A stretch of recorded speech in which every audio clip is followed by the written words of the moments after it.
Welcome back to A Peaceful Pursuit. I thought I would take you along in my kitchen for this video for some meals that we have been enjoying this fall. This first one is one that I make almost every week. I don't always do my potatoes like this though. Usually I do true mashed potatoes. I put them in a big pot, barely cover them with milk, some butter, let them get soft, and then I mash them up. But this time I did diced potatoes covered with some butter and salt. And for the main dish, the protein, I like to do a cheesy meatloaf. This was at one point adapted from Jill over at, and now I can't even think of what her blog is called. I have her cookbook, her physical cookbook, so I got it from that. But Jill Winger, the Prairie Homestead, that's what it is. At one point, it was adapted from that, but I haven't looked at the recipe in a very, very long time, so I don't even know how close I am to it anymore. But I do a pound or two of beef, and obviously if I do 2 pounds, then I up everything else as well. But if I'm doing just a pound, I do salt, oregano leaves, garlic powder, onion powder, and then Parmesan cheese mixed into the meatloaf, and then you top it with cheddar cheese, and then you bake it at 350 for a pound. I do 45 minutes. 2 pounds needs longer than that, but I don't measure any of the spices, the seasonings. I did when I first started making that recipe, but now I just kind of eyeball everything, and it always turns out delicious. So we always serve it with potatoes, usually mashed. Like I said, this time it was diced, but you can always mix it up. And then I like to make a gravy. I usually have bone broth on hand because I also will make a whole chicken typically once a week, and then I make broth from that, and I just use it for a variety of things. If I'm going to make soup, I'll use it for that, but otherwise I just use it in gravy. I use it to cook my pasta in, and we love this meal. It's very satiating. It's got a lot of nutrients in it, and it's really easy once you get everything prepped. And then for dessert, we had a bunch of apples that my father-in-law gave to us, so I wanted to make an apple crisp. I just found a recipe on Pinterest. I can share it below, but this was delicious. It was very, very delicious. We served it over ice cream, and we definitely enjoyed it while it lasted.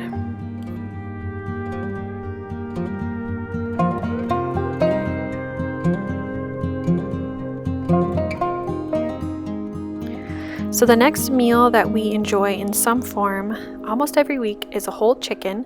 Usually I just cook up the whole chicken and we just eat the chicken like seasoned by itself with sweet potatoes on the side or some kind of veggie.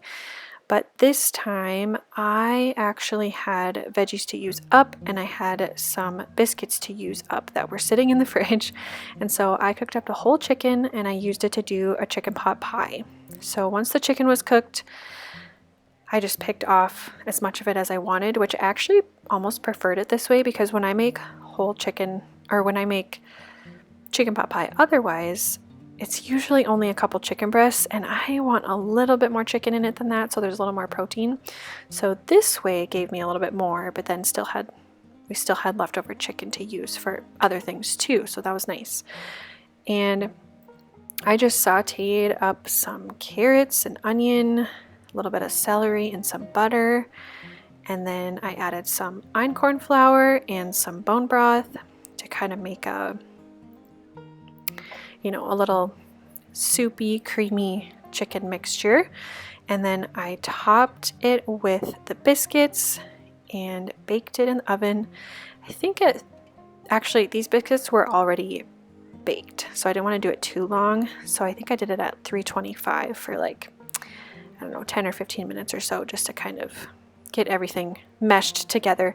But typically if you're going to top it with biscuits that have not been baked, like completely fresh ones, I think it's 350 for 18 to 20 minutes until the biscuits are done. But this was delicious, just a super cozy, hearty meal. And I guess I didn't share the seasonings. I typically just do salt, pepper, garlic powder. I don't think I did any onion powder this time because I had an actual onion in there, but it's tasty. You really can't go wrong, and it's perfect for the cozy season. So here you can see me getting my bone broth going from the chicken that I cooked the day before. And I always like to add 1 onion. I just like the flavor. It tastes so much better. I do lots of salt. I do a little bit of apple cider vinegar. And then I just cook it in the Instant Pot, and it's so easy. So simple.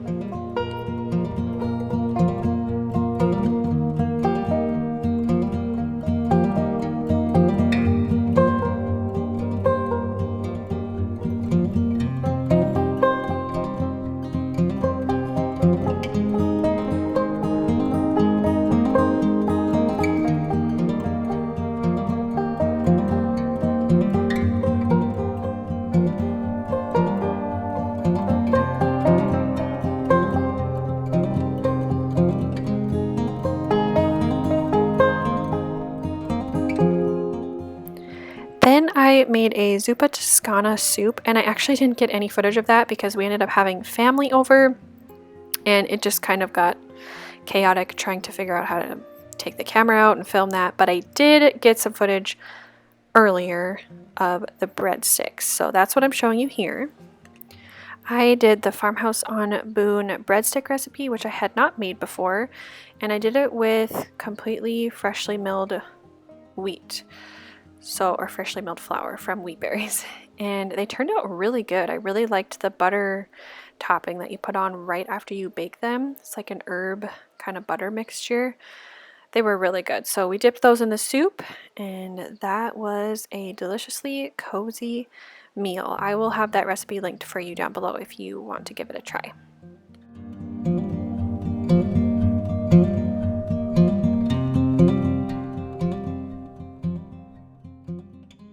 So I'm getting some spaghetti going, and I know that spaghetti kind of seems like a silly thing. I mean, I'm just sharing what we're eating, so this is what we're eating.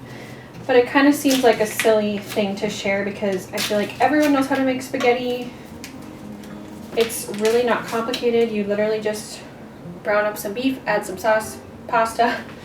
But I do think that we, or at least I, can kind of get caught up in thinking that all of my meals need to be recipes. And I'm kind of getting away from that a little bit. Like, I'm learning how certain dishes come together.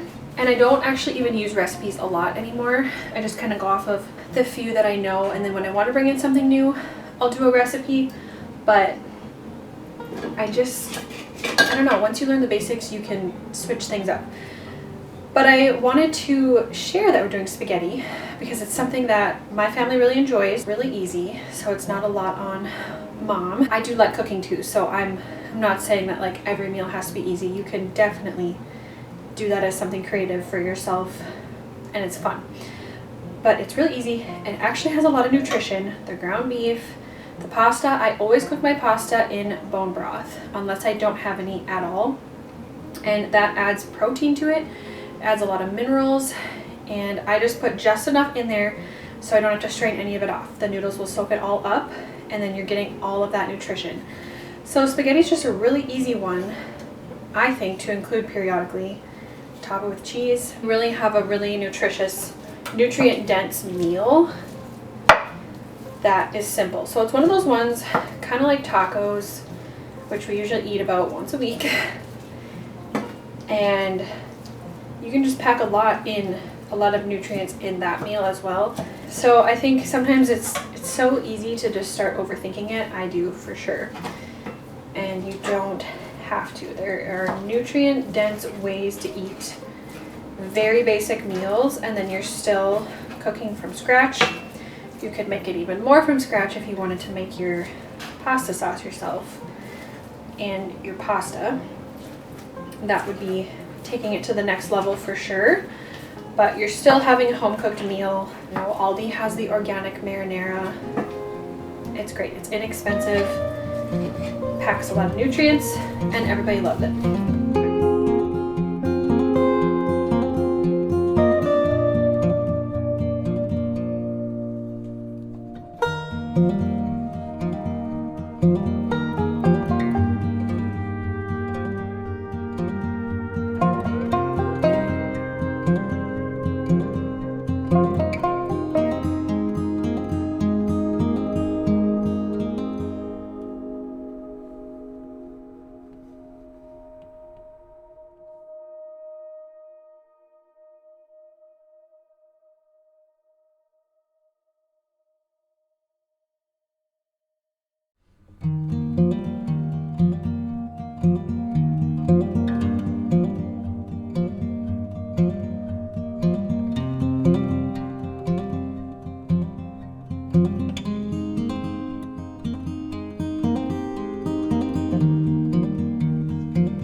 Chicken in the oven, and they didn't have any of the orange sweet potato variety, which is actually what I prefer. I haven't had these for a while, but I'm just gonna put some butter on these and let them bake for a little bit, and then when they're starting to get a little soft, I'll add the barbecue sauce and the maple syrup.